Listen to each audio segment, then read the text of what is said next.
And then we get to Virginia Tech. And when I think VT, I think defensive backs, I think skill position, I think running backs.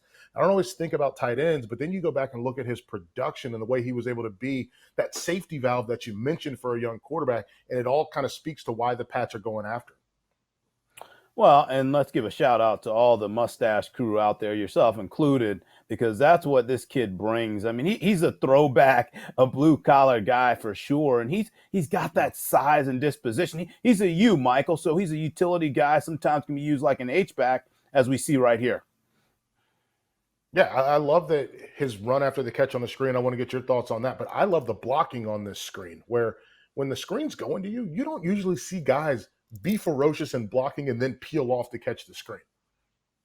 Yeah, this is a good sales job for sure. He plays into it, but watch when he has the ball in his hands. There's two things that jump out to me when watching Dalton Keene, and one is that he knows where the sticks are. He knows how to move the chains, and then somehow this guy always has a propensity to find the end zone. And so, in the offensive scheme, again, with Jarrett Stidham, you look for a guy that's going to become his security blanket, someone that he can grow and evolve with. And I think that's what you see in Dalton Keene.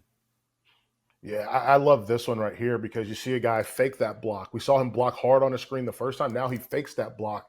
And look at the full extension to go be a target for your quarterback. That opens things up. Young quarterbacks miss high, right? We see that all the time. So you got to be able to have a guy that can go get this thing. And I like it because he's showing every inch of his body, 6'4" frame to go make this catch. So you don't have to have a perfectly thrown ball for sure. And he's just a tough guy. Let's think about the DNA that Belichick loves. He likes smart guys that are multiple, that are tough and fearless. And that's what you see all rolled up into this kid. He's a heck of a talent, and they certainly will miss him in Blacksburg. Yeah, they will. This is a heck of a catch. And then this is the thing that I really love. You have to be available. And when plays don't go your right way, you look at what they do with young quarterbacks, right? They shorten some of the reads. They make things a little bit easier. And that means that somebody else has to pick up some of that slack from the first read, the second read. And he's not the first read on this play, but he is able to be available, be a target so that your quarterback can have a successful play. And then guess what? He finds the end zone like you mentioned earlier. And he just knows how to sell it. He's got a knack. He's got good feel and timing.